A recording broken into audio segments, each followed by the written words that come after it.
and we have the third man in the Zoom. And I'm sorry for cutting him off. His name is Andrew Pistatis. Andrew, how you doing? It's now 12 o'clock, and it's now the morning. It is now the morning.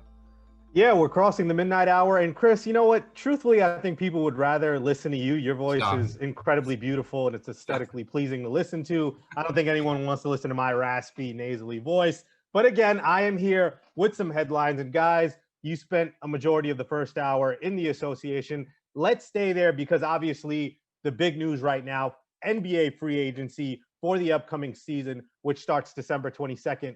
The 22nd of December, NBA free agency started on Friday evening, and some notable things so far before the moratorium ends on Sunday and players are officially allowed to sign with their teams. Some things of note, guys.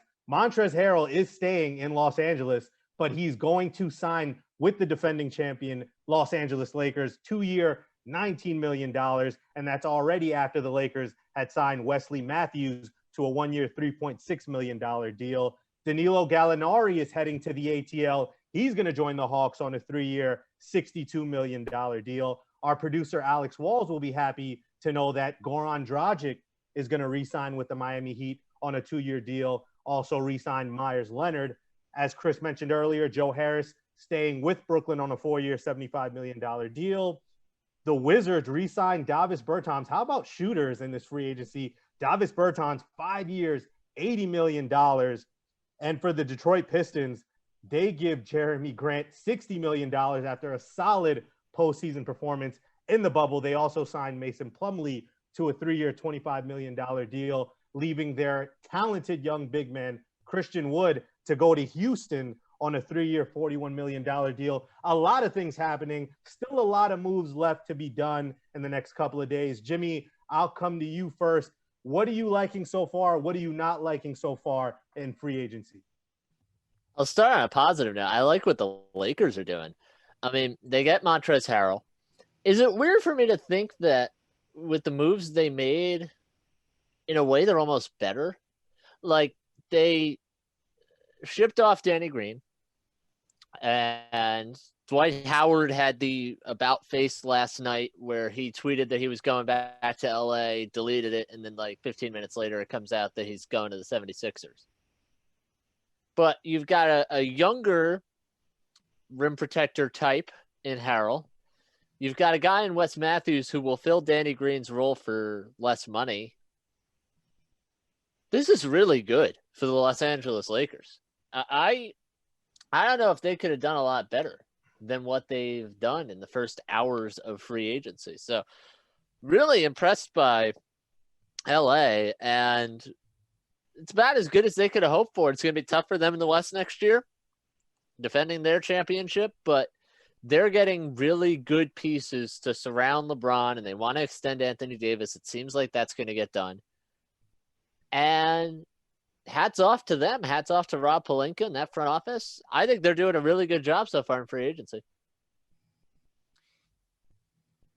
The tampering thing is really what I'm looking at in free agency. And I know you're going to get into this, Andrew, so I'll tee you up with Bogdanovich. But I don't really understand how a deal is struck at the exact hour that free agency opens. And I'm supposed to believe that there aren't conversations, there aren't murmurs before free agency opens. I don't know how that works, and I'll let you dive into the headline there.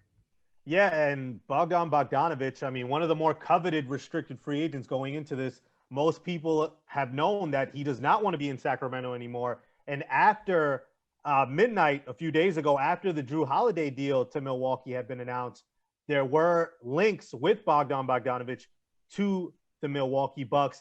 However, we saw yesterday that the Bucks and the Kings are moving forward with Bogdanovich looking elsewhere to find other suitors, other options throughout the league after he did not want to sign with the Bucks. And that's the thing. When you have a sign and trade, essentially the player that's being traded needs to sign on the dotted line. And apparently Bogdanovich didn't feel like that was the deal for him in Milwaukee, thinks he can get more money elsewhere. And it's what you mentioned, Chris. It's hard for me to believe that tampering isn't just rampant throughout every offseason when we're getting these deals leaked out hours or and sometimes days before free agency or these periods of times officially begin. So now if you're the Kings, you may get something, another deal that might be better, or you might get a deal that might be worse. Now, they wanted to trade with Milwaukee, and for all intents and purposes, Bogdanovich wanted to be in Milwaukee. But Jimmy, Bogdanovich knows that he's seeing other guys get money, and he wants to cash out too. And I think that's what ultimately prompted this deal to fall off. No coffee for the Bucks. Coffee is for closers. That being said, it's interesting. I was thinking about it. When you make a sign-and trade like that from the Bucks' point of view, you kind of have to know that the guy you're getting wants to be there. That's very important. And yeah, the Kings are basically assigning Bogdanovich to the Bucks. And I thought about it like we all got assigned at some point or other to this show, but we all want to be here. So and Emmanuel, our sports manager, Bobby, our sports director, they know that. That's why they put us on these assignments, because we want to be here. And that's the type of thing that before you make a deal like that, you should probably be sure of. I think the Bucks are having a good offseason. I mean, I don't think people realize how good Drew Holiday is and how much better he's going to complement Giannis than Eric Bledsoe and George Hill. But, I mean, this Bogdanovich thing, as you said, Andrew, it's so weird, and he could have really helped the Bucks. This is a blow, not getting him. And, maybe they'll get somebody comparable to that. But, yeah, it hurts. I don't think you can get around that for the Bucks. And, it's a team that's had the best record in the NBA the last 2 years and got bounced in the playoffs rather unceremoniously both times. So they come into the season trying to avenge that, and you're trying to fit things around Giannis, and they've made some big moves that I think, would have been really good in the Bogdanovich case, were really good in the Drew Holiday case. But, when you do these things, you got to know. And they skip that part of it. So that's what I don't understand about this story. And Bogdanovich maybe becomes a Laker is a report that I've seen now. And talk about having a good offseason. The Los Angeles Lakers, they had him. And you know what? The story reminds me, when I think about the tampering thing, there's a great story of Rex Ryan, the Jet head coach, when he was going to get Bart Scott. And he came to the Jets, Ryan, and just, he was a larger than life guy, and he was going to make moves. And there's a story of him drove his car to Bart Scott's house in the pitch black, and as soon as it hit midnight, got out of the car, rang the doorbell, got Bart Scott fired up, and they banged out a deal right there at his dining room table. They said, let's do it. This tampering stuff, I think it's widespread. I agree with Andrew. I can't imagine that this is a isolated incident. Yeah, unless you're recording guys or monitoring them at Right. all times, you just don't know. And most times it is happening. And Jimmy, you said it best. The Lakers, I mean, come on. I mean, you got the reigning sixth man of the year, the guy who finished second in sixth man of the year voting in Dennis Schroeder. You add Wesley Matthews. There's reports that, as you mentioned, Bogdanovich, they're looking at Serge Ibaka. Marc Gasol is also a name. So LeBron is set up to repeat, and this Lakers team is real scary. Free agency is crazy nevertheless. And Jimmy, I know you had some words on the Detroit Pistons, some questionable moves. I mean, it looks like they're just signing everybody who was on the Denver Nuggets, and they let Christian Wood walk to Houston.